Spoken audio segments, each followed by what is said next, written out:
Good afternoon, welcome. This is the Marion City Council work session for Tuesday, January 8th, 2019. Happy New Year, everyone.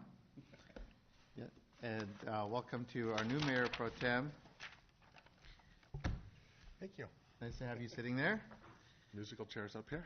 Okay. All right, so on with the agenda for discussion items. We have nothing starred under administrative services, under the consent agenda, or public service, or public service. Any of those items anyone have questions on? The first item that's starred for discussion is under C2. So there's nothing that anyone has questions on. You do? Yes, Councilwoman Gadela?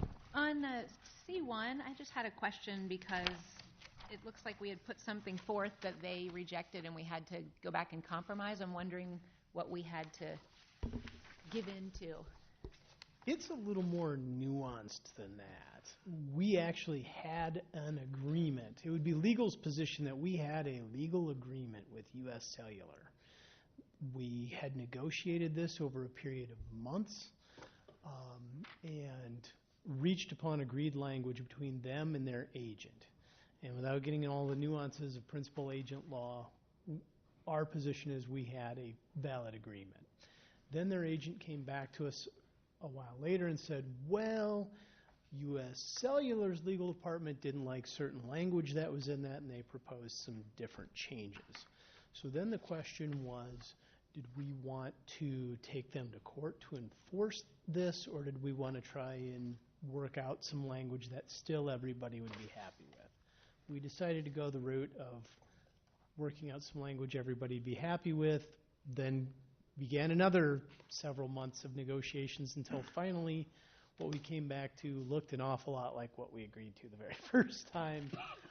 There are some changes that, in my opinion, are not really significant, at least as they impact the city of Marion, but they make U.S. Cellular happy, so it is legal's recommendation that the whether we call it a modification or a novation or a whole new contract, that the city agree to this new version that's been put forth. So we didn't have to, it had nothing to do with money or land? Okay. No. I'm good. I'm good, thank you. Okay, other questions? Yeah, Your Honor, the only thing I'd like to say is talked with Charlie Knutson, as I do pretty often, and after he talked with the chief, he said he wasn't going to pursue the matter any further. So, it's up to us to make up our mind and not do it because somebody is leaning on us. Okay. And I just wanted to point out item A4 under Administrative Services, where we have new appointments to represent the City of Marion in the Metropolitan Planning Organization Policy Board. So just wanted to make note of that. Okay, on to C2 under Police and Fire. Yes, Mr. Knutson came to me, and he was not at the meeting in which we discussed this item. His concern was that there's no written record or legal record showing what we discussed. So he had asked that we place this on the agenda and have it approved to give a written legal record of what was decided to be done. So that's why it's on the agenda. Okay. Discussion on that or questions on that?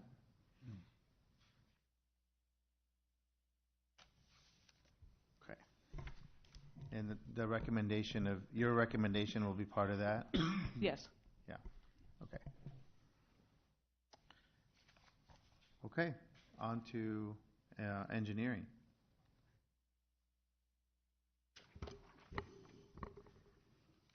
While we're getting the projector switched over, was there any questions on any of the payments?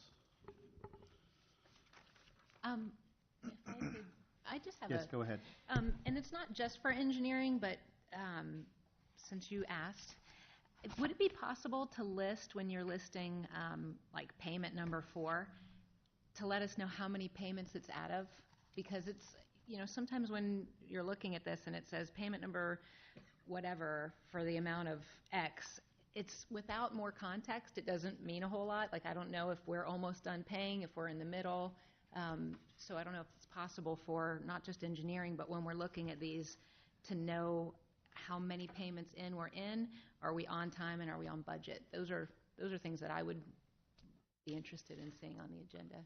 Sure. So I guess just to speak on engineering, in the memo that I give you, I do say that we've spent this amount of money and the contract is this amount, to kind of give you an idea on where we're at. As far as how many payments, I don't know if we're going to do 10 payments or if we're going to do 2 payments. It depends on how fast the contractor works. And when they So it's submit not paperwork. that's not No, predetermined. It's not. Okay. It's based on how they actually install the product. Okay, that makes sense. Yep. Yeah. Thanks. But you do give us information on the total amount of the contract, so we. Yep. So, yeah. Okay. Does that answer your question? Yeah, as long as it's done. I do see it for some of it. Like, I know sometimes it'll say, I think the sidewalks, it's like 107% or whatever. It's just not consistently done, and not every department does it the same way. So I do see that sometimes it's done. But, yeah, if it could be consistent, that'd be great. Thank you. Okay, thank you. All right, so item 2 is a motion directing staff to solicit engineering services for the 10th Street and Central Avenue, 10th Avenue project. So just giving you a little background, we go back to 2017. Resolution 26437 approved a TEAP application, which is Traffic Engineering Assistance Program. And what that did was the DOT actually paid to do the study. And this was a study not only for the 10th and 10th intersection, but also the West 8th and Lindale intersection. And so with that program, they come in and they spend 100 hours to actually do the traffic study for us. City staff actually does the traffic counts, and we give that to them as part of the program. And then on 8/7, Aaron Granquist with HR Green actually came and gave the presentation on both intersections. It's a 118-page report on both of them, and with that gave short-term recommendations and long-term recommendations for both intersections. At that time, we decided to apply for TSIP, Traffic Safety Improvement Program funding, for the 10th and 10th roundabout, but not for the West 8th and Lindale, just for staff loads and everything that was going on. So with Resolution 27052 approving our application of it, we actually applied for 3 projects total. One of them was 131st, one of them was 62nd and 151, and then 10th and 10th.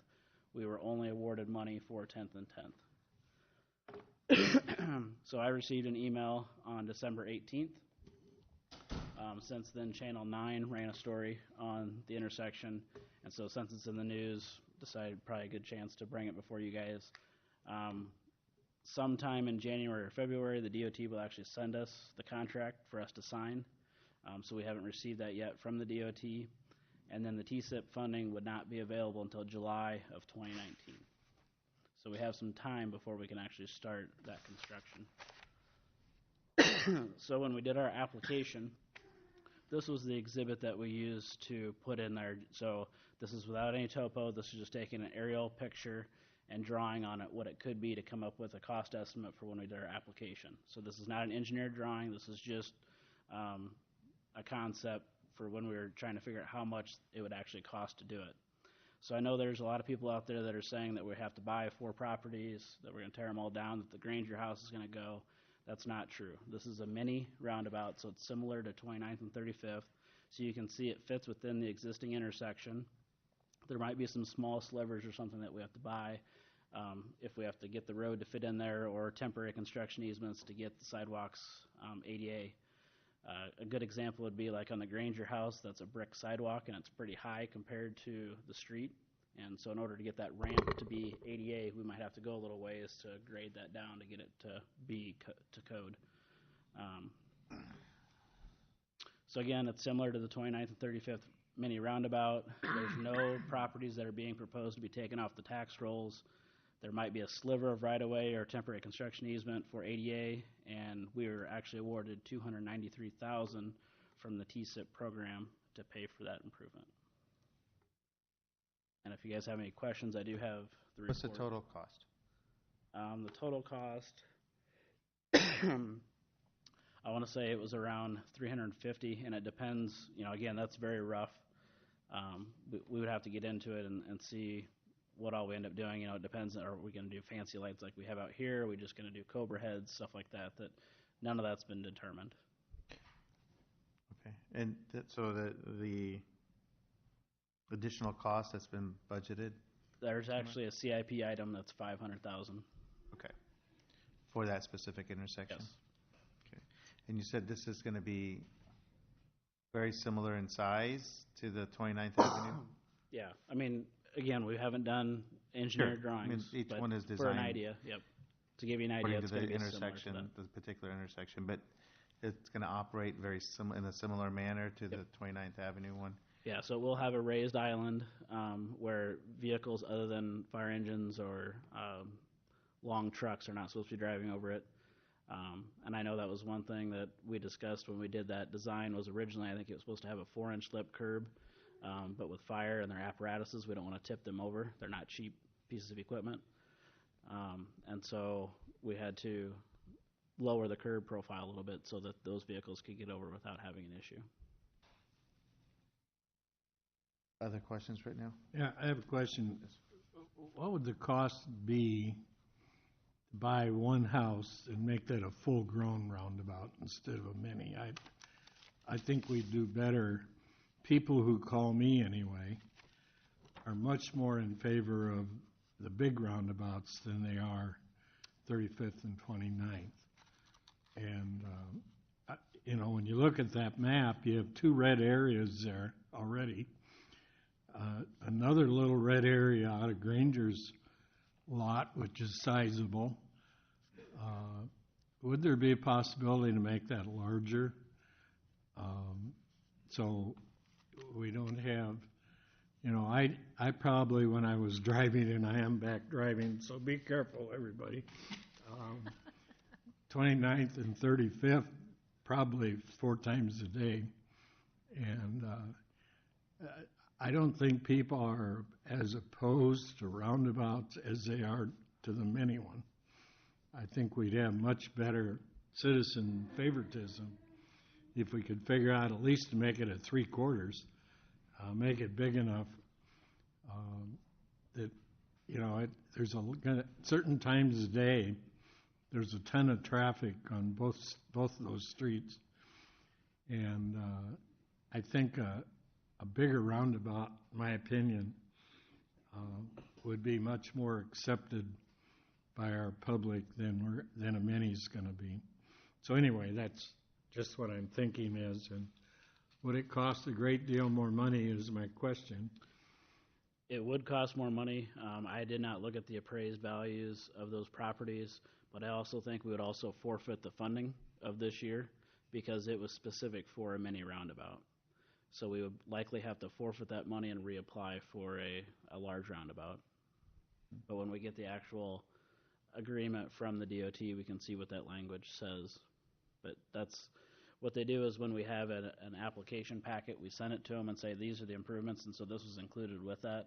And so if they've granted us it based on this, and then we do an about face and change it, I don't know that they're going to like that very much. So we'd have to be on the up and up with them. We can't just change midstream. And What would be their? I don't know what the rest of the council's hearing. That's what I'm hearing, I've not heard anything. Any comments?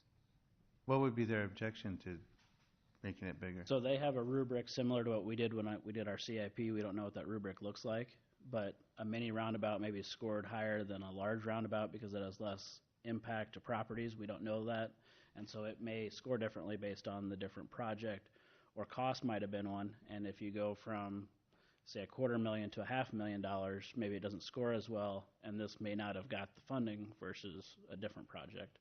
So we don't know what their rubric looks like, so we can't just change the project in the middle of the application process. Sure, I understand that. Or would it hurt to ask them?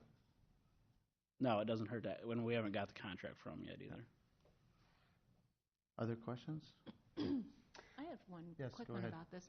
So I remember when the gentleman came in and did the studies, I'm assuming that they considered a large roundabout there and they recommended this one based on traffic counts and residential area, et cetera, or do you know if they evaluated this for a large one? From the traffic report, it was more the small one works in the intersection, and it was much cheaper than going with the full roundabout. And so that was their recommendation based on that analysis, that they don't see the perceived issues of a small versus a large roundabout. To them, they work the same. Do we have any just data or information on how the 29th Avenue mini roundabout has operated? I mean, what's the accident rate? Do we get a lot of complaints from people?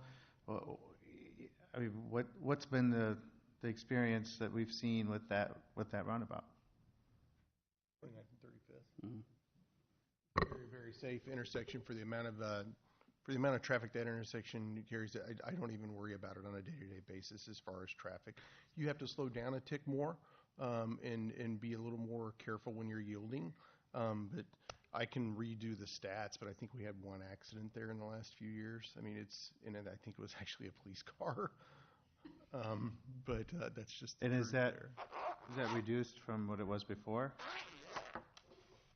I mean, it's good to get that information out so that we have the information to give to people. And yeah, I mean, the only problem is it hasn't been there as long as the two-way stop was. But when it was like 110 feet between stop bars, so north-south had to stop, but east-west did not. I mean, I witnesses accidents out there all the time of people would stop and they thought the east-west traffic was going to stop and they would pull out right in front of them. And I report a couple accidents of myself being out there with vehicles. So it definitely has made the intersection safer than what the two-way stop condition was. There's a pile of Linmar buses that go through it every day during the school season. Good path. Yeah. I'll go down 20. Yeah, I wouldn't be opposed to it being bigger, like Paul says. That'd be a good thing if it could be bigger. But I mean, is there a possibility that a mini roundabout could be not quite as tight as 29th Avenue? Or Three-quarter size? Yeah, I mean, we can look at it and see what can fit. Again, this is not an engineering drawing. This is just the concept for the funding. You know, I got to tell you, I read the paper this week about 80 and 380 is almost a roundabout, the new intersection. Did you really look at that in the paper? How are you gonna? That's almost a giant roundabout. I couldn't believe that, how that's gonna work. So. Yeah, there's like 47 bridges. Councilman Jensen? I think my comment on that specific roundabout at 29th and 35th is, again, I use that all the time, is it used to be an absolute bearcat trying to get onto 29th from 35th, during those rush hour periods where the kids are coming to school or going from. And so people would do exactly as you're saying. They would have to kind of goose the car to try to get into traffic somewhere. So to me, I see the movement of that, a number of times a day. I think it is definitely safer. And I must make a comment. I happened to just stop at the library when Randy and Colette were up there Saturday morning, and we had one person that came up, and we usually don't get a lot of comments about roundabouts. One person actually came up and said, "Love your roundabouts. Get more." So. Really? Yes. I will say, I think 29th Avenue roundabout does exactly what it was designed to do. And that's alleviate it's not called stacking, it's called queuing? Queuing Yeah. on 35th. So Oh, yeah. I think it would do They're the same thing interchangeable. here. What's that? They're interchangeable. Okay. I'll make it, talking about roundabouts, just today I was talking to someone about potentially putting a mini roundabout in there. And this, she drives it daily, twice, to and from work, from work to daycare to get her kids. And I told her mini roundabout. She's like, "Oh, that would be fantastic," because I sit at that stoplight all the time and wait. And so she was all for a mini going in there. I have had one person reach out about not doing that, and one of their concerns was taking stuff off the tax roll. So Yeah, so there's definitely misinformation out there in terms of yeah, what it's going to. another question too. So. So we applied through the state for a mini roundabout. That doesn't, is there a size that the state considers mini? So like we were talking about, if it was a 3/4, I mean, can it be larger than 29th and still be considered a mini in the state's eyes? Not changing it? I would think as long as the middle is a drive over, it would still be considered a mini and that it fits within the existing intersection. You know, if we're making it a huge intersection, that would be no longer considered a mini. Basically, the concept is that you can take an existing four-way stop or a signalized intersection and convert it into a roundabout without having to purchase a bunch of land. Is the theory behind a mini versus a full roundabout. Yeah.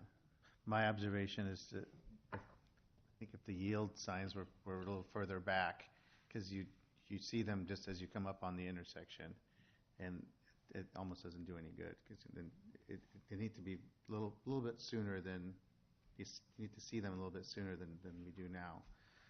I think that it helped a lot with all the roundabouts when we put the yield signs in, but I think they're too close to the intersection personally. I think you should be able to get that warning a little bit before that currently. I think that would help a lot, especially with the mini. Sir? Other options for that intersection were to redo the streetlights. Was there anything else that was included in that other than new streetlights? No, those were the two that they looked at, was basically redoing the street lights. And just so you know, those lights have been up long enough that the hardware, the mechanics of it, that actually change the signals, are starting to deteriorate, so Right. They're not always functioning. So sometimes you might get protected left turn when there's no one in that lane, for example. So it's not always working as it's supposed to, which is adding additional delays. I want to say that was $30,000 to $50,000 to do those improvements. There's also some recommendations. For example, I can just pull up the report here. There's some ADA issues with it as well. Some of the push buttons are too tall.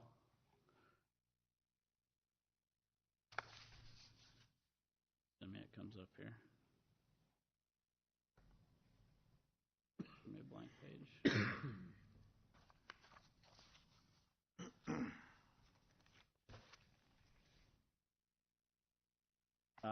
Like, for example, one of the push buttons is like eye level. It's supposed to be low enough that someone in a wheelchair can push the button, and when it's that high. So there's things like that are not legal.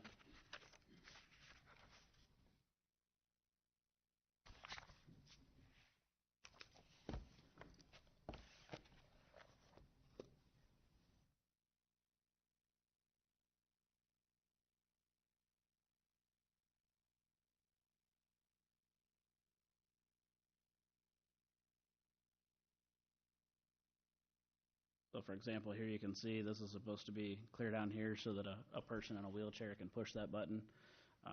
So there's ADA issues that even if we left it there. The poles look like they're in fairly good condition, but eventually the poles will need to be replaced as well. In the report, it talks about estimating costs, and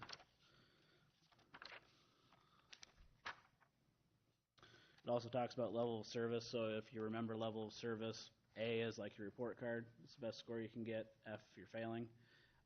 With the roundabout versus the traffic signal, obviously it's more efficient, so it scored a higher level of surface on everything except for, I think, one turning movement. And then it also talks about it, when we look at two types of intersection control types, it should be recognized that the operational, safety, and environmental benefits can be quantified as well. So for example, if you're at a stoplight and you're wasting gas by sitting there, things like that, your time should be included in a comprehensive benefit cost analysis. But for simplification, however, it can be seen that based on construction costs alone, the mini roundabout reconfiguration would provide immediate cost savings and eliminate future maintenance needs.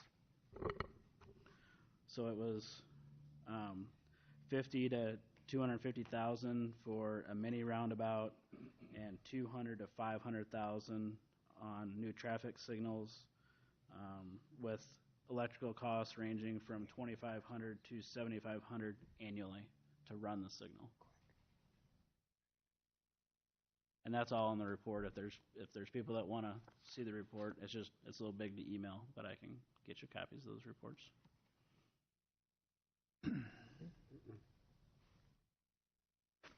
Any other questions, comments, opinions?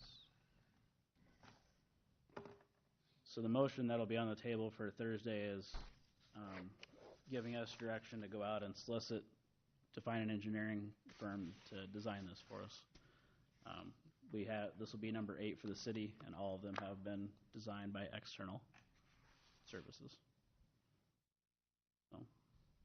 So based upon, Mike, based upon what you just said, then, if the money's available from the state in July, then what would be the time frame for building that roundabout? Would that be 2020? Or would that still be the fall of this year? So similar to how we constructed 29th and 35th, we actually did it a quadrant at a time. So we would close down like westbound and then northbound, eastbound. So we could do that similar here. We could say they got to do 2 of the phases. It really comes down to how does it function during construction and in between phases. It may be better to wait until 2020, but that's what we'll have to look at is how do we actually phase this to build it. There's some other projects like the culvert that we're going to put in under Central that maybe we want to do that at the same time as we close down westbound. So it's just some things that we'll have to look at. Okay. If I remember right, that was like a 35-day contract or something like that. It's pretty quick. Eastern Iowa that did 29th and 35th worked really efficiently. And then basically to do the center, we closed the entire intersection down. They got it done, and then we opened it back up. So hopefully you get a contractor that's on the ball that can do that. Okay. Is there anything in the report that talks about the Albernet extension? Does that affect how that affects that intersection? Yeah, they didn't use the MPO model to determine that, but obviously when Albernet gets built, that will take some load off of this. It will still function just fine whether Albernet's built or not. And then, based off of where we're at right now with the CIP, what's your thought on when Albernet could potentially be completed? The city manager and I have started talking about different funding alternatives, but we're still going to get the plans done. We have a contract with Schneider & Associates to get the plans done. There's a box culvert that needs to be built under Central Avenue for that backwater. We're going to go ahead and proceed with that. The bridge permit has been applied for already, and that's good for 5 years. So hopefully we can get that funding within 5 years so that the permit that we have is still valid. But there's some funding that we're going to try and look at. Good. That's good to know. Other questions on this item? Okay. All right.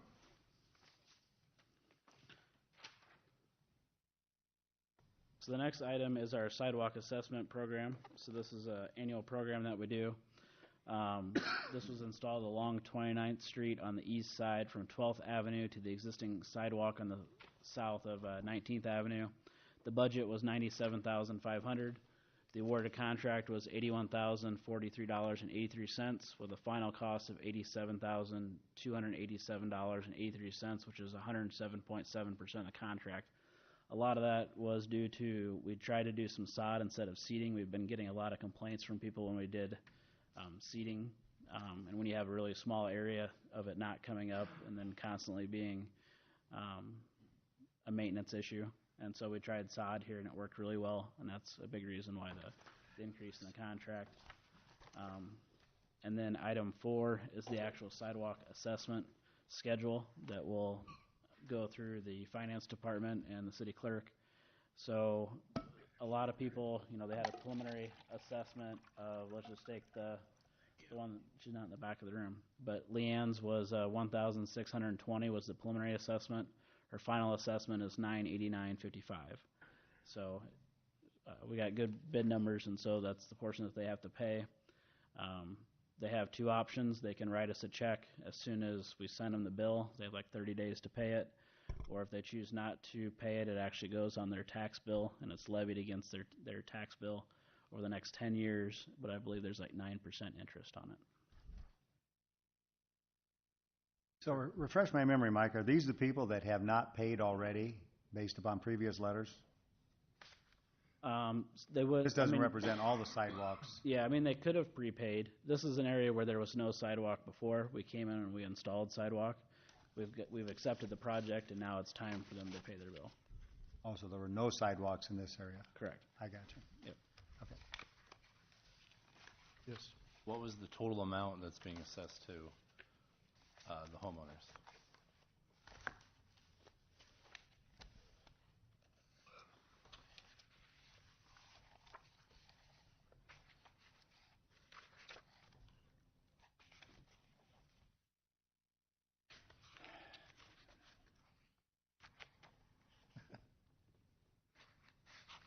Organized. Knew where things were. That's good. So $8,180 is what we're getting from the property owners. Well, my question, and I bet you know where I'm going with this, how much do you think it would cost in staff time to do the assessments against these properties? You have that on a spreadsheet somewhere? I don't have that on a spreadsheet. I do know, if you notice in the CIP, this is not an approved program for the next 5 years. And the reason being that we've talked about is, instead of doing this every year, bond for a larger amount and do it so that it makes it more economical. Because whether it's 8 properties or 30, the amount of work that we do is about the same. Mm-hmm. And that way we're getting more bang for our buck. Mm-hmm. So you'll notice in the CIP, it's not on there at all. We're doing a project next year, and then the funding stops because we're proposing to do a larger project in the future. And so what I was getting at, in case we didn't follow, is potentially taking away, if we do these in the future, to take away the assessment against the homeowner, because it does take up more time for staff. We don't know exactly how much it costs in staff time and mailings or whatnot. If it's even worth it, or just instead of assess them, we just pay the whole amount. So that's what I'm getting at. Future discussion. Future. Thank you. Okay. Any questions on that? All right. Moving on to, there's nothing started under community development under the consent agenda, so anyone need to discuss anything on that, those 2 items there? Receive and file. All right. Under the next section, the next thing that's started is under the regular agenda, administrative services. So anything before that anyone needs to discuss separately? Okay. On to the regular agenda, administrative services. So as stated in the memo, Go Cedar Rapids was originally awarded $5,000 as part of the Hotel Motel Grant Program. They've since gone bankrupt. Prospect Meadows has taken over that project that was originally going to be done by Go Cedar Rapids, and so they're asking for that transfer of $5,000 to go to them. Okay, questions on that? So as I understand it, that the $5,000 that was going to Go Cedar Rapids was going to be used for a specific project related to It was going Prospect to be Meadows. that mobile app. Yeah, putting together the mobile app. Correct. Right. Developing the app to be used by patrons of Correct. Prospect Meadows. And so Prospect Meadows is now taking that project on themselves. Yes. And have asked that the money be redirected for the same Purpose. Yep. purpose. Okay. Everybody understand that? Yep. Okay. Discussion or questions on that? I would just note, Mayor, I don't know if anybody has met him yet, but Steve James is with Prospect Meadows and has been working with Jack, so if anybody had questions. We're all looking forward to the opening day. So are we. We just hope we get a good spring so we can get out there and get construction going as soon as possible. So. Yeah, we've been keeping track of all those great photos that we get of the progress, so looking great. Okay, if there's no comments or questions on that, we'll move on to engineering.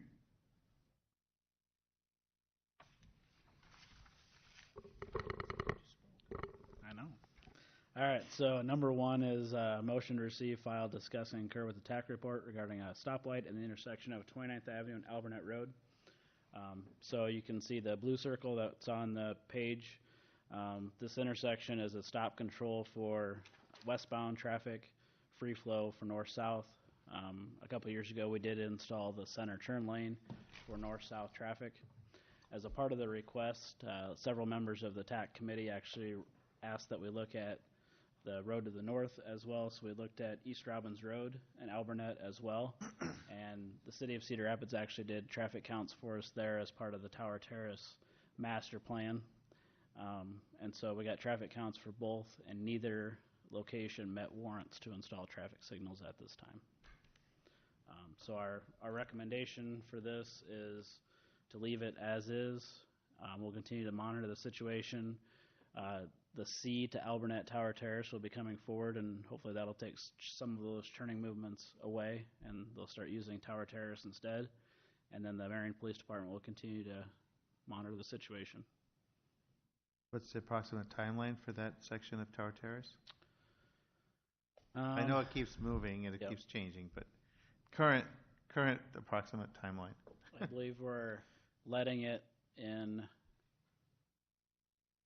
the winter of 20. Okay. If I can remember off the top of my head. We're starting acquisitions soon, so depends on how quickly that goes and if we have to do eminent domain or if they're willing to work with us on getting the property. Okay, so there's still property acquisitions to be done. Yep. Okay.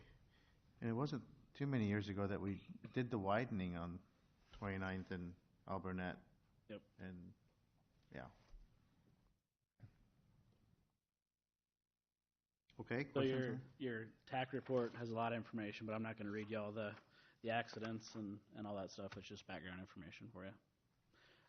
The petitioner did receive a copy of it, as did all of them, so they get a copy of the TAC report, and then they're notified that if they would like to come and address you guys on Thursday regarding tax recommendations, they're able to. They can either do it in writing or they can show up and discuss.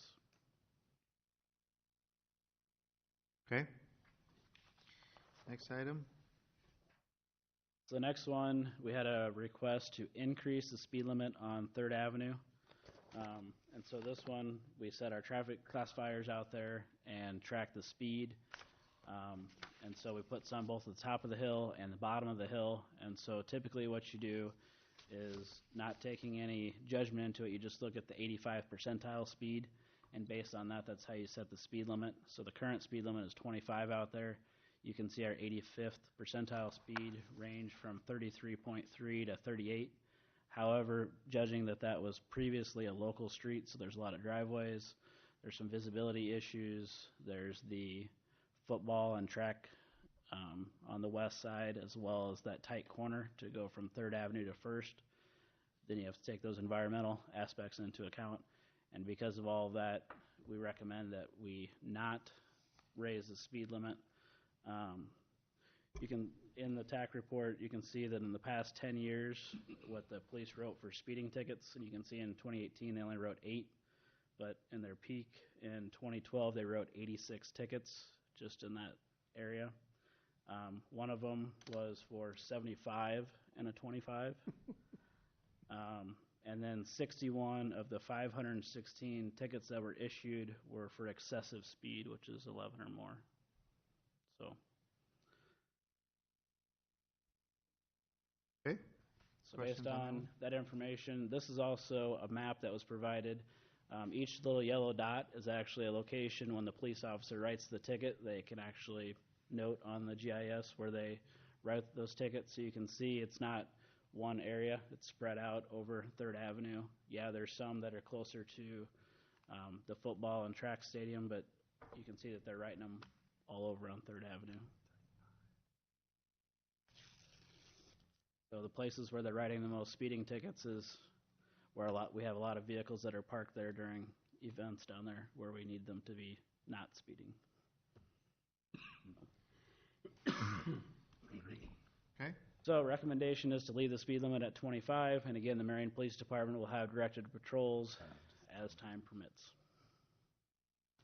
That was always known back in the day not to speed down that hill because PD would be sitting there clocking people all the time. And as you can see, there was a lot of tickets written.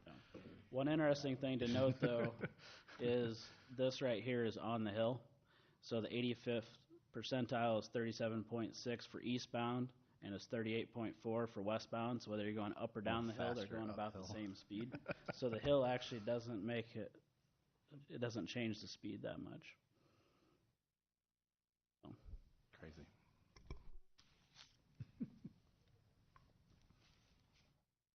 Okay. The next one is a request to decrease the speed on Winslow Road.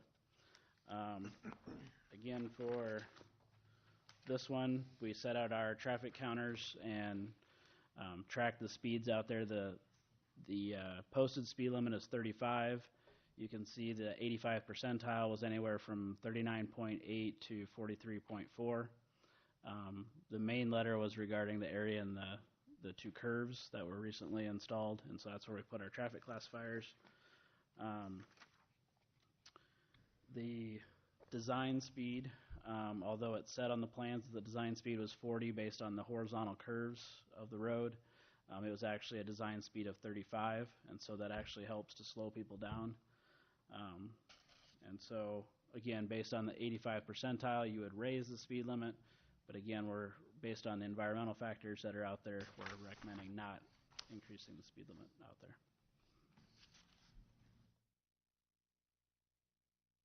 Here we don't have a lot of information on tickets just because it hasn't been around that long to look at trends or anything. Mhm.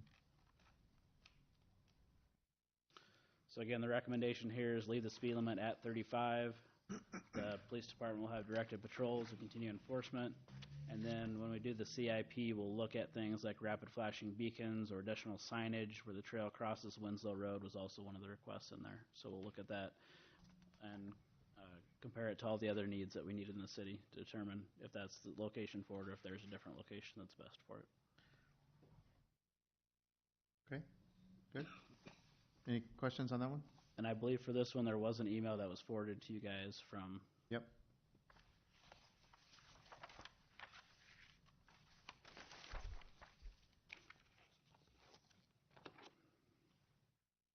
Ready for the next one, or is there any questions on this one? I think we're ready for the next one. Yep. So this one came from the police department, and it was basically how we sign our speed limit zones in a school zone. So the plaque that you see here are basically the choices that you have in MUTCD. So they give a little latitude. So the school and then the speed limit in the state of Iowa, it's 25 is what's set by state law. And then basically you have a series of choices. You can put a time that is just a time, so it'd be Monday through Sunday. You can do when children are present, which is how we currently have our signs posted. You can do it when it's flashing, but that means that you actually have to have electricity out there, whether it's solar panel or an actual meter to turn on the lights. Or you can do a set time Monday through Friday, or a combination thereof. So some of them that we saw were when flashing or when children are present. They would placard them both so that they were covered. So we met with both school districts, the police department, other TAC members, and decided to leave it as is, which is when children are present. And then we're going to work with Amber, the communications coordinator, to get the word out of what does it mean when children are present. And so basically, just to give you some guidelines, when the children are present, it means when school children are in the school zone crosswalk, when school children are waiting at the curb to cross the roadway on the crosswalk, when school children are walking on the sidewalk or shoulder of the road in a school zone, and it applies 24/7, 365 if they're present as outlined above. So basically, if they're on the sidewalk in a school zone, you need to slow down. And that way, if you do a set time, what that does is it makes it a little harder for the officer because, you know, did they actually see that person or not? But during the discussions, it was found that most of the time when they're writing a speeding ticket in a school zone, they're going so fast that it doesn't matter if the speed limit's lower. They can write them for 35 even though it's a 25 because they're speeding that much. And in the past 10 years, we've actually not written a school zone ticket. We've just written them for the higher dollar amount. So we're also going to do some, if you notice the school on Boyson and Cedar Rapids, that one has a sign that actually tells you your speed that you're going. And a lot of people feel that that would be a benefit to do. So what we're going to do is we're going to do some studies to see, is that a short-term change in behavior, or is it a long-term change in behavior? So we're going to set out our traffic classifiers, which most people don't even notice they're out there. They're only about this big, and we actually attach them to the pavement, and that's what people drive over, and they don't even notice they're there. We'll set them out a week before, and then the next week the police department will come out and they'll put their sign that flashes to tell you what speed you're going. And then we'll leave our classifiers out there. They'll take their trailer away, and that way we can see what did the speeds do. Did they go down? And then that following week, as soon as the trailer was gone, did they spike right back up or did they stay? And that way we can see, is there benefit of doing that or not, to see how drivers are actually behaving. So we have to wait till the pavement temperature is a little higher, because with the snow they don't stick as well, and then Ryan's plows will take them off. So we'll have to wait until the summertime to start doing that. So we'll just coordinate with that with the police department. So that's part of the recommendation. So leaving the signage as is, we'll do some education. We'll do it with the Marion Times, the Marion Messenger, police department, the school district, so they can hand something out to the parents, everybody, so everybody's on the same page of what does it mean when children are present. The police department will continue to do directed patrols, and like I said, we're going to do something similar to Bowman Woods to see how effective that is. Okay. Questions? Yes, sir. Do you know what the cost is to install something like that at Bowman Woods? No, and that's why we want to look in and see if it's effective before we look at that. But yeah, that'll Sure, be I something just that we didn't know look maybe if into. you knew Yeah. what those approximately were. Okay. I know the rapid flashing beacons that we put in, I want to say they were $8 or $10 grand a piece just for those. So I'm sure that's a little bit more because it has radar and stuff. Okay. Other questions? Okay, thank you. Community development.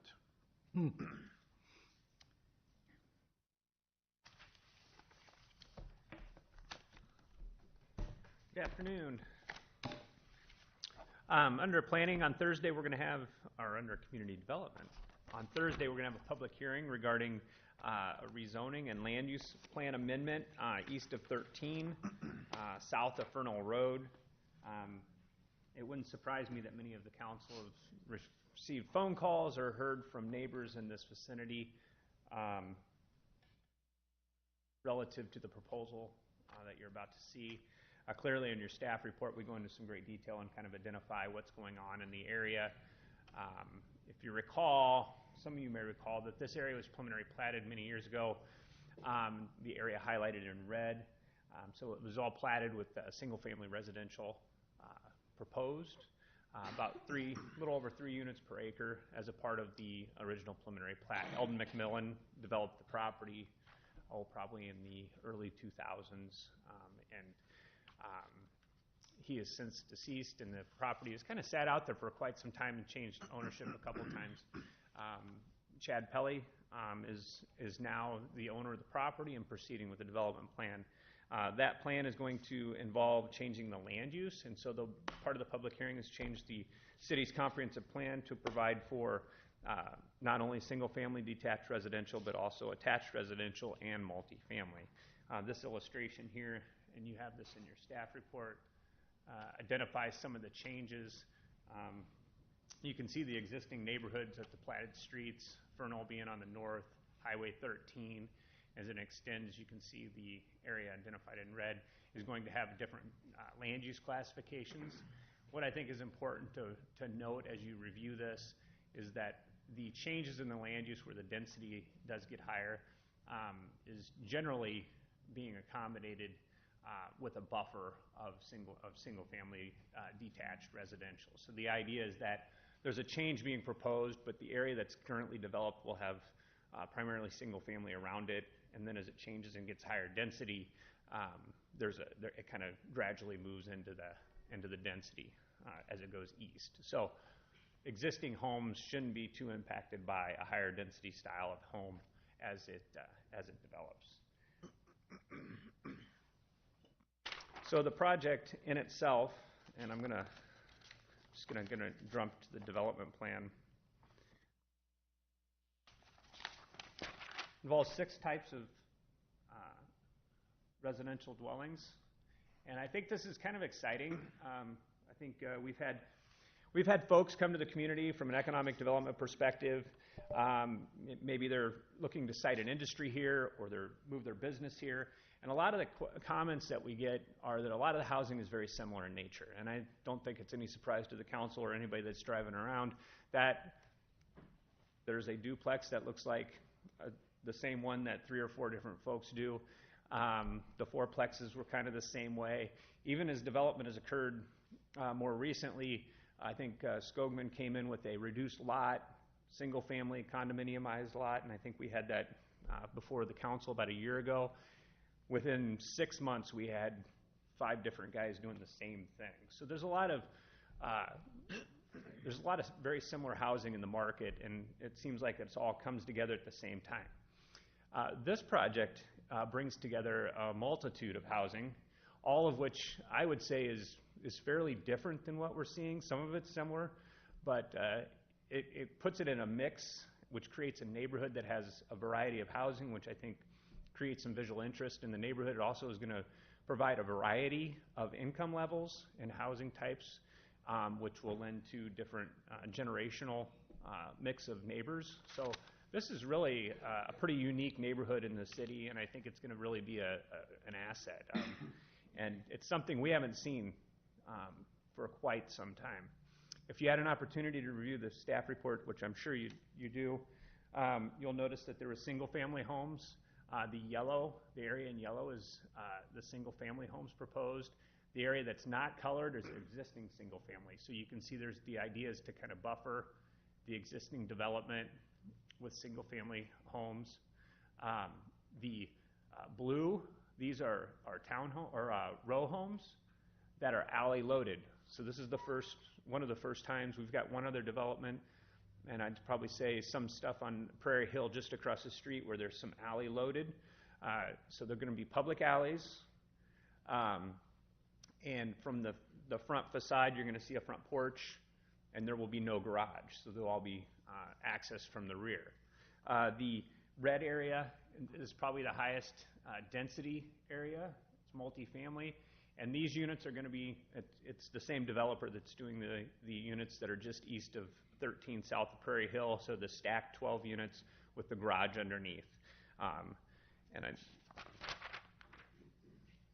So Boyson Road also has some similar ones in Cedar Rapids. So that's where you're going to see a little more density in the northwest or northeast corner. The orange is another alley-loaded product, and that's going to be single-family alley-loaded. So it'll be a single-family home with a front porch and then alley-loaded access. And if you notice, there's some green space being provided along the front edges of those to provide a little bit of buffer. And then there's the alley-loaded duplexes are the, I guess, purple color.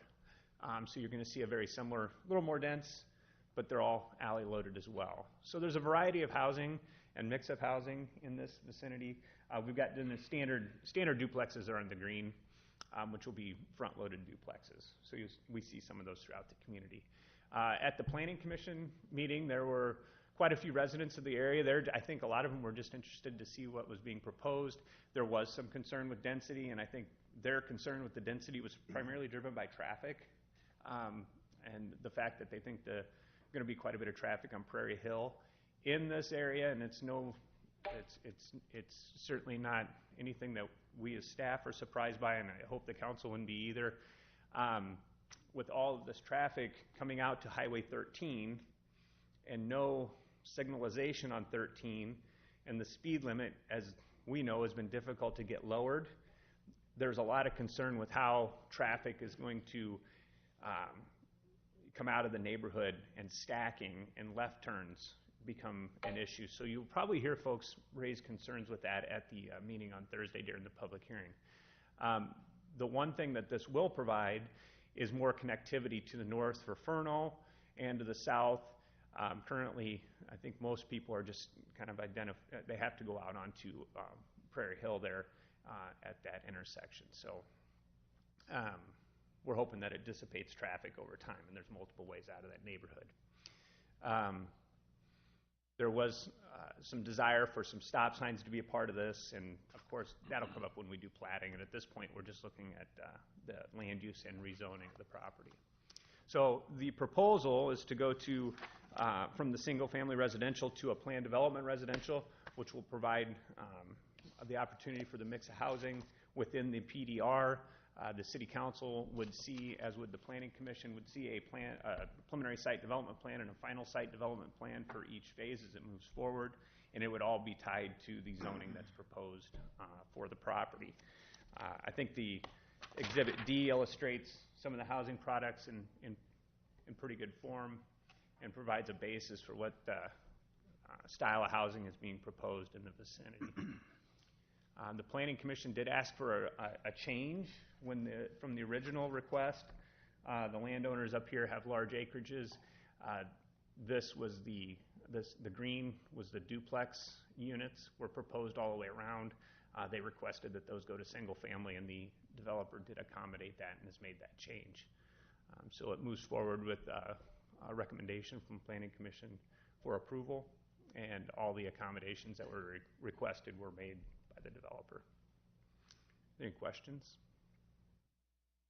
Tom, the alley loaded, the front, then would they have a sidewalk going down between the front and the other one?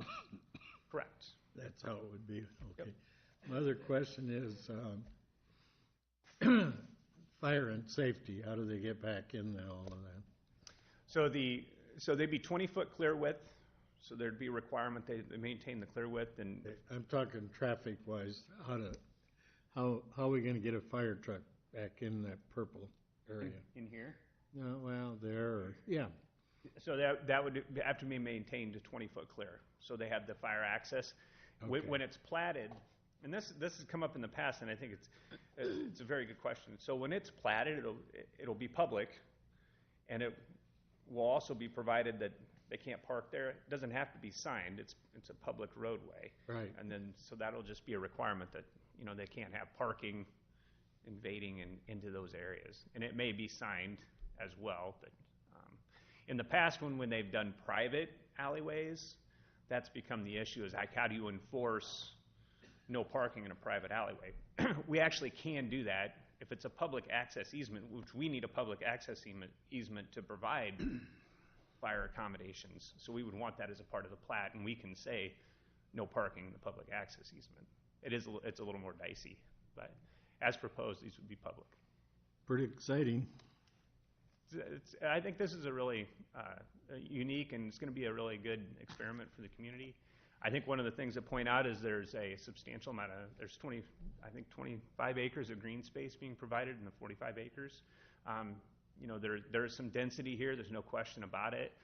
It about doubles the density of the single-family residential, but I think when you weave some of that green space in there, it provides opportunities to kind of really soften that density as well. What's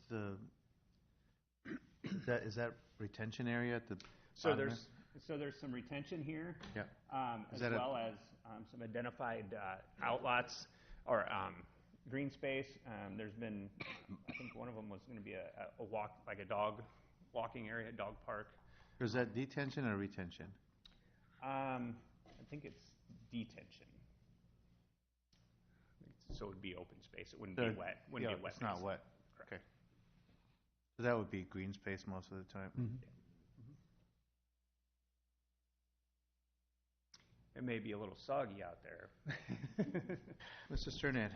Tom, what were the conversations about parking? I'm assuming the streets would be wide enough to accommodate parking on both sides of those, of all those roads. Are there any private roads in there? And what were some of the conversations about overflowing of traffic, traffic? Yeah, so parking would be, we would still maintain parking one side, as we do in all of the subdivisions, to allow free flow of the traffic. And it hasn't been identified which or where. Overflow parking will need to be accommodated, and we'll have to, as the plats come in, you'll see those site plans, and we'll get more of the details as those projects move forward into more clarity. This is really the concept plan to base the zoning on, so those would be good questions to have when we get more of the details. Okay, thank you. Councilman Sternad, sorry, Steve, but one thing I would say that is worth noting on these is that when you do have alley-loaded properties, keep in mind that you end up with one entire side of the street that doesn't have driveways on it, because those tend to be, in a typical residential neighborhood, one of the most challenging features, especially if it's got rural delivery where you have individual mailboxes for creating parking in neighborhoods. I think from an appearance standpoint, from what I've seen of this, and I was at that P&Z meeting, so I've got a little more time with it than maybe some of the others here. But from the standpoint of trying to provide more housing in our community that is affordable, to me, this is a better looking concept when you're going to the higher density versus some of the older neighborhoods where all you see is these big garages out front. To me, that is not appealing at all. Correct. So I think what the developers tried to do here is to add not only a variety for going for the higher density, but going for the alley loaded. And I've seen a number of those, especially down south, and I think it's a nice looking product. And so from what he's presented and what he's shown in the pictures, if he follows that plan, I think longer term is going to be a good asset for the community. I agree. I think we have to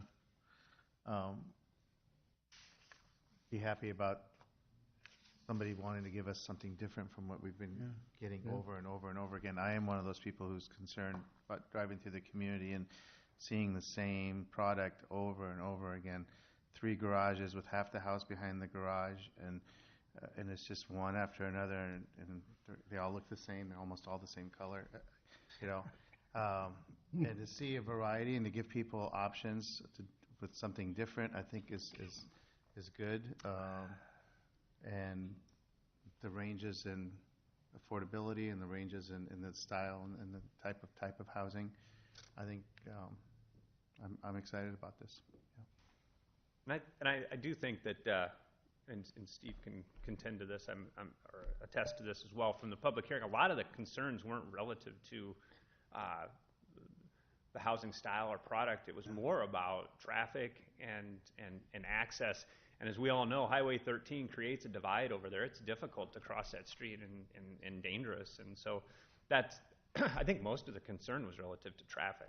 So yeah, it was absolutely. I mean, they wanted the information about what they were going to look like and the density. I think they understood that. Yeah, but you're right. I mean, all their comments was really talking about traffic flow coming out of there, going west towards Highway 13. And of course, at this stage, all of those answers could not be given. Right. And I think that was handled fine. So I think they'll definitely be probably back at that meeting, as well as probably in the future when the plat comes through. Absolutely. Mayor.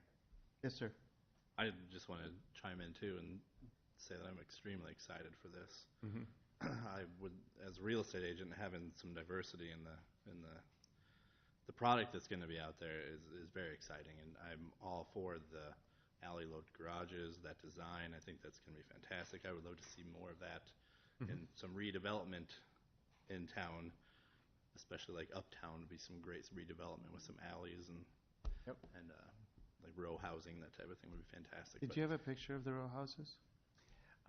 This is not the question. easiest to see, but That's great. couple. Yeah, I could see that closer to uptown. Yeah, and you can even make, you could have a similar floor plan and make them more urban looking by bricking and more flat roofs, and there's all kinds of things that can be done with that. Yep, So absolutely. So with this, if this gets approved, getting approved, is it time to go back to the DOT and say, hey, we've got all this coming in over here, let's look at reducing the speed again on 13, or what can we do on 13 to help with the traffic flow with all this redevelopment coming in? Is this a good time to do that, or do we need to wait for it to break ground? We did get it reduced once, didn't we? Yeah, we got it reduced. It only took like 3 or 5 years. More than likely, they're going to want to see rather than just predicting what's going to happen, they're going to want to see what actually is happening out there. And I could see if we start having accidents out there that we'd try and do some grants to get a signal out there. We have to wait for accidents before we can, wait for issues before we can try and fix I it. mean, we can try and put it in the CIP and put it in ourselves, but again, until they see that stuff. I'm not necessarily talking about stop signs. I'm talking, or stop lights. I mean, just lowering of the speed on 13 further north. Yeah, we can always ask for it, but like I said last time, it took like 3 or 5 years for them to. I understand. I'm just wondering if we approve this and we can go to them and say, hey, look, we're putting more and more residential over here. We really need to get these speeds lowered along this section of 13. Yeah, if that's something the council wants us to proceed, we can attempt it. Yes, now we should be right on schedule. Yeah, right. Exactly. That's what I'm saying. Let's start asking sooner than later. Councilwoman Gadela had a comment. I went to I guess Chad Pelley had organized something for the neighborhood a month or two back. I don't know how far back it was. And there were about 30 or 40 people there. It was well received. It was, the traffic was really the only concern. And what of interest, to your point, Mayor, 2 other builders were there just absorbing the questions being asked. So if this goes through and it goes well, I think we'll start to see more of these this diverse housing stock, which would be a great thing. Absolutely. One other thing, so it was asked at that meeting about opening up another road that would be a future road, just to give another outlet to 13. Did that come up at P&Z or anything? Or aside from DOT, is there anything that we could do to kind of alleviate the pressure? It would be difficult to get another access over onto 13. I don't think there would be any way to get that authorized. But one of the things that we talked to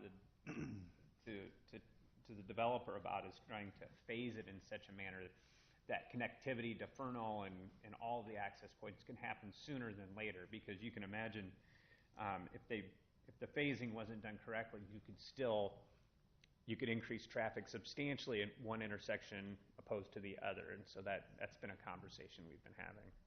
The other conversation that's going to come out of this when we get into the platting, and this is just a precursor, is Fernal Road north here is unimproved. It's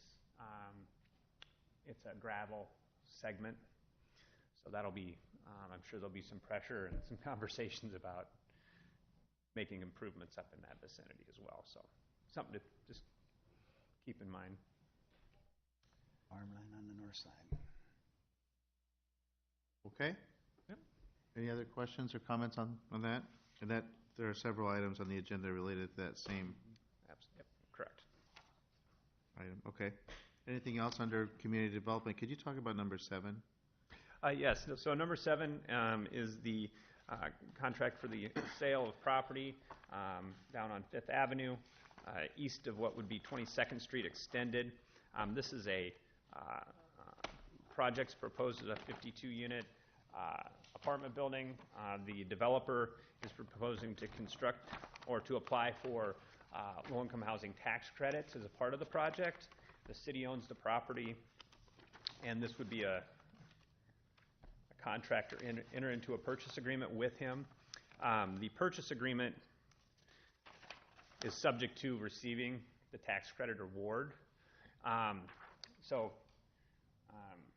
Just it ties the property up for all intents and purposes so that the project can be applied for.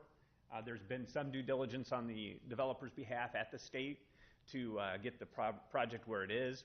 Full application is due January 16th. So pending approval of the purchase agreement, they will move forward into the next phase. This is the concept at this point of the building. It would be a 4-story building, 52 units as I had indicated. The idea would be that it would front the future 6th. This is a very difficult thing to imagine because we're very preliminary in the corridor in this area, but 22nd Street's in this vicinity. So 22nd Street would go north. This would be the 6th Avenue, future 6th Avenue.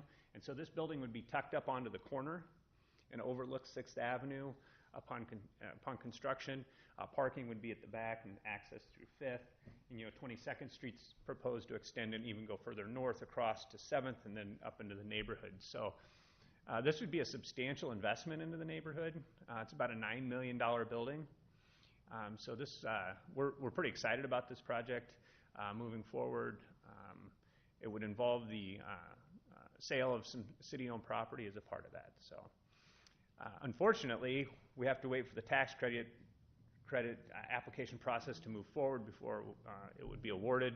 And then even at that, there's not even the ability to really start until next October.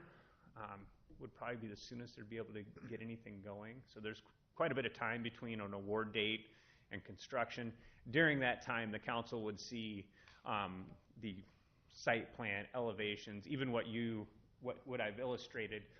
These are all, I'll call them concepts, but fairly well vetted concepts. They understand what they're getting into, and their understanding of how the site lays, parking requirements, elevations, and material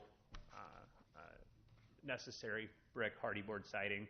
As a matter of fact, as a part of the application to the state, the materials on this unit will be of a very high quality. They have to abide by the Green Street standards as identified by the state.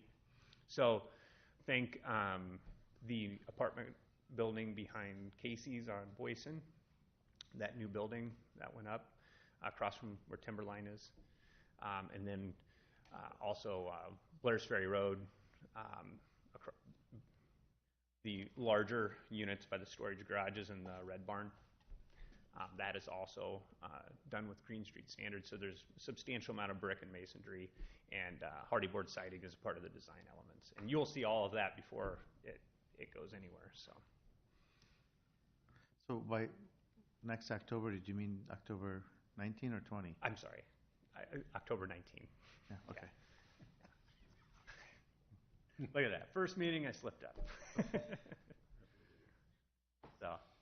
Okay, great. Well, I think that's a great project that could drive a lot more development in that area. So absolutely, we'd love to see is a one on the other side that would kind of create like a twin towers on that roadway. So it'd be exciting. Oh, yeah. Okay. Any questions on that or anything else on the community development? Yes, sir. The intersection of 6th and 22nd, that's proposed to be a stoplight, correct? That is correct. And then if we could go back to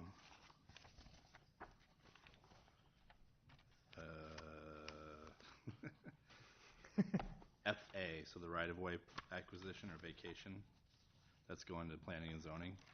Oh. That's being, is there talk with the neighbors of that, about that, I assume? Your 16th Street vacation, yes, between yeah. 5th. So the owners, neighbors or the people that are on 16th.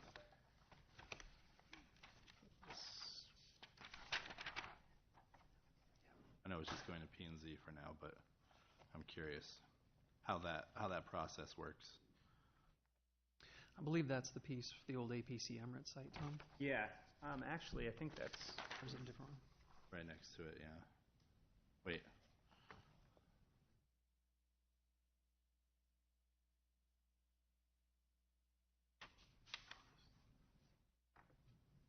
I believe this is highlighted incorrectly. I'll have to check on that. I think that's supposed to be in here.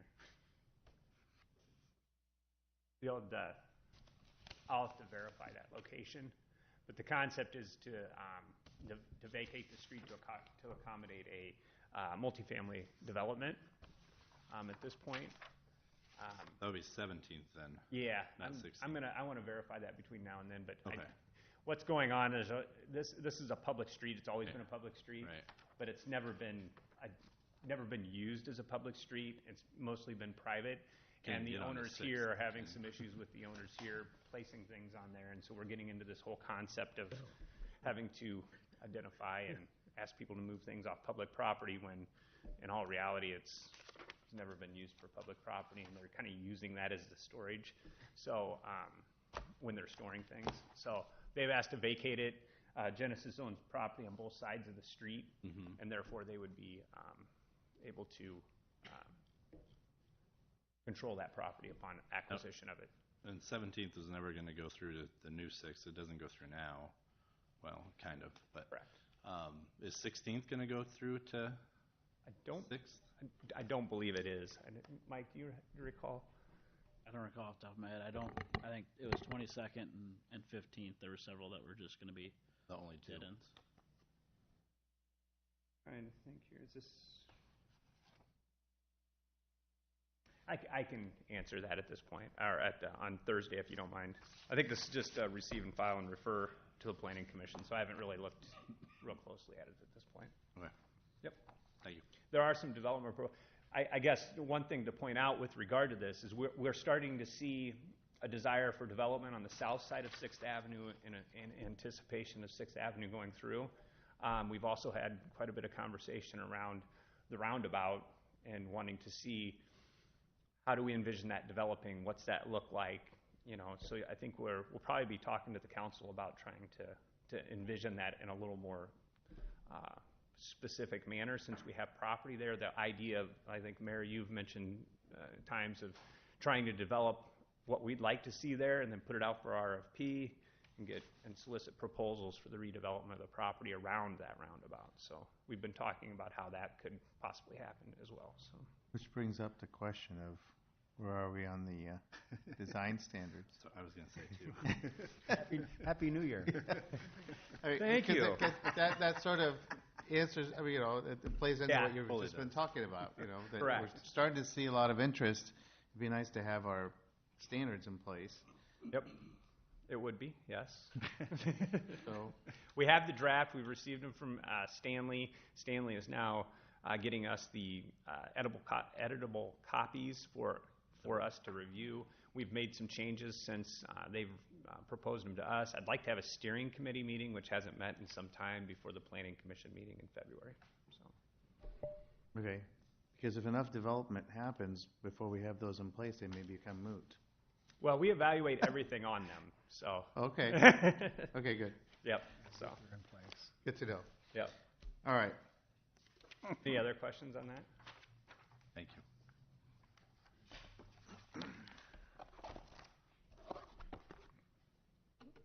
Thank you, Tom.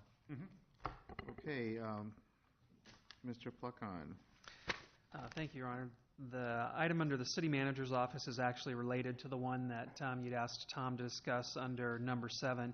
This is actually a memorandum of understanding with the Whitsett Group to assist with the cost of doing that housing project over at 22nd and 6th Avenue. One of the things that happens with this type of housing is that there are a lot of parameters that they have to follow. So, for example, there's actually a special section of the state code that evaluates their taxable value based as a percentage of cash flow.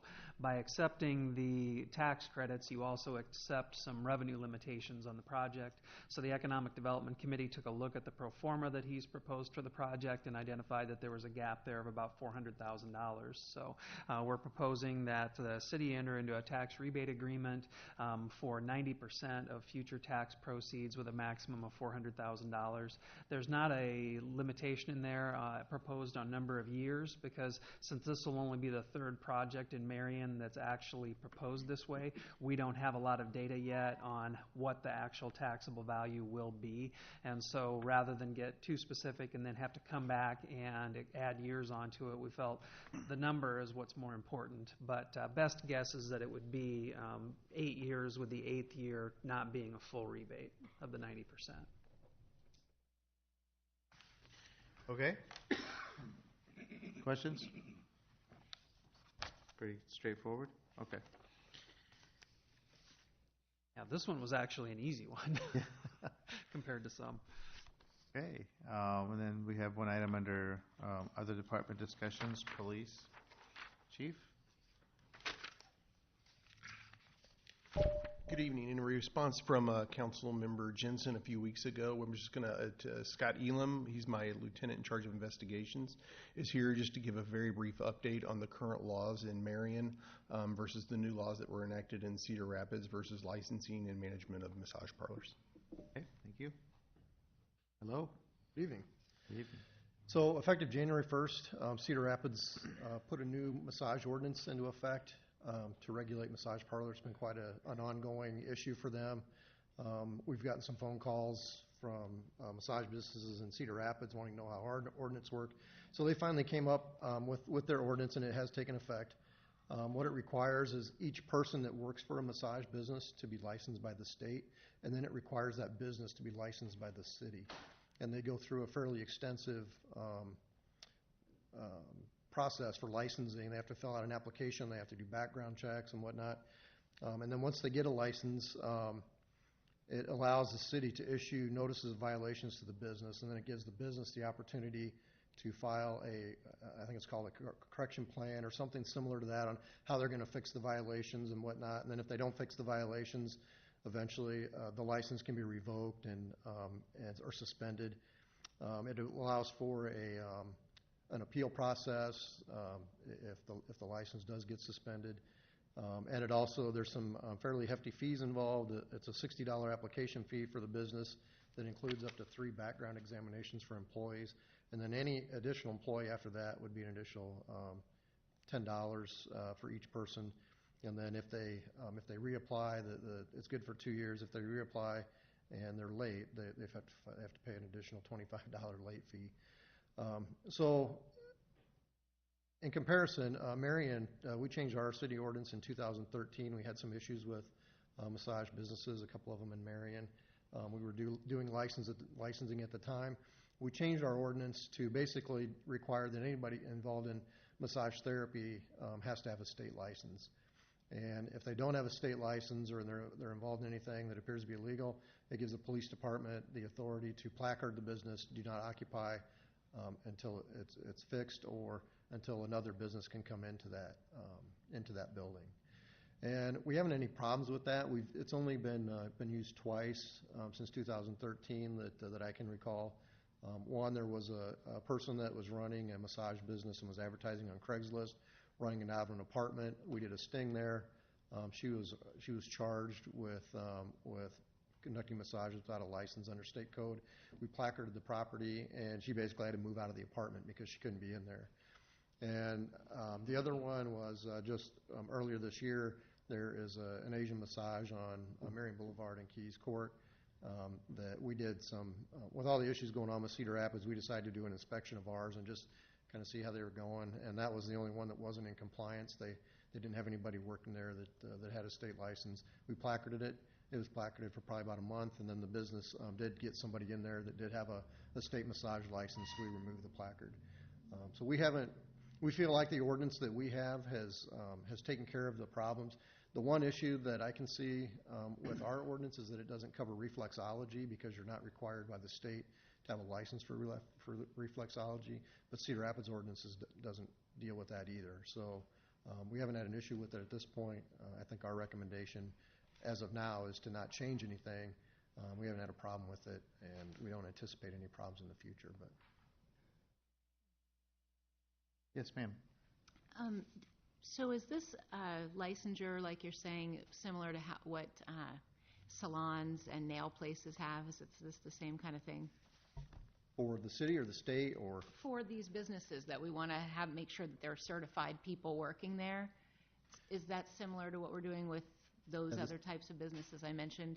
Yep, the state covers licensing with those individuals. We don't have any requirements for business licenses with that. And to my knowledge, I don't know about Cedar Rapids. I only looked at the massage ordinance. I don't know if they regulate nail businesses or not, but it's regulated by the state.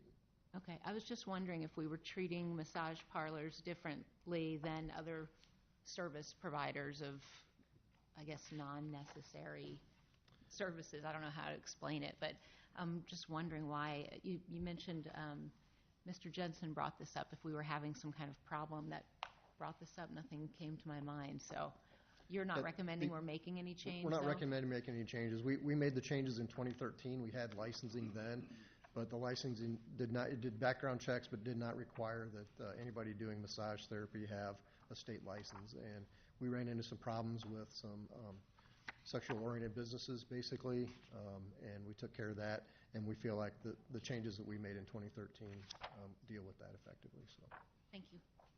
The reason I brought it up to the chief was when that article was on the front page of the Gazette, The first thought in my mind is, well, if Cedar Rapids is going to make it a lot more difficult by adding another administrative license for the city and also adding the level of background checks, I think, which is pretty strict when you start adding that layer. Right. That automatically, I think, is going to keep some of those people out.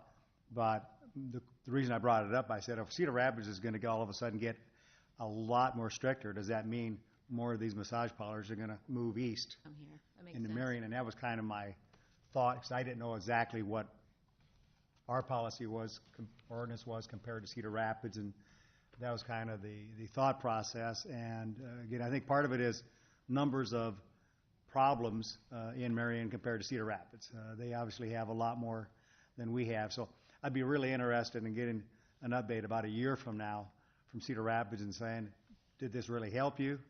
Did it really make a difference? So let them kind of do the tracking of that, but be interested a year from now to see what they say about it. I think our ordinance makes it a little easier for us to deal with the problem. Cedar Rapids, there's some hoops that people jump through before it gets placarded, whereas we can just go in and placard it, shut it down until they get the issue fixed or until the business moves out. So, and I think we're able to keep a little bit better handle on it than Cedar Rapids is, just due to the size. If I understood it, they could placard, Cedar Rapids can placard one of those businesses if they do not have the city license. Right. So if that means they've already had, if they don't have that, you can immediately placard them, just like we can. But it's adding that extra step, the background checks and all of that stuff, which, again, I found, I think some people are going to find that to be burdensome.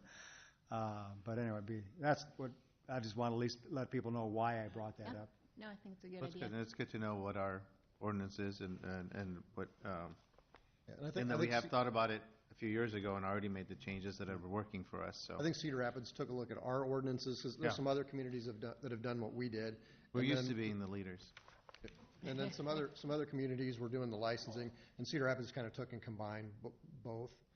At this point, I don't know that licensing would be a benefit for us. Okay. Great. Thanks for that. Anything else that we haven't discussed that was on the agenda for tonight? Okay. Thank you, everyone, and we'll see you on Thursday. Have a good evening. Hey, Paul.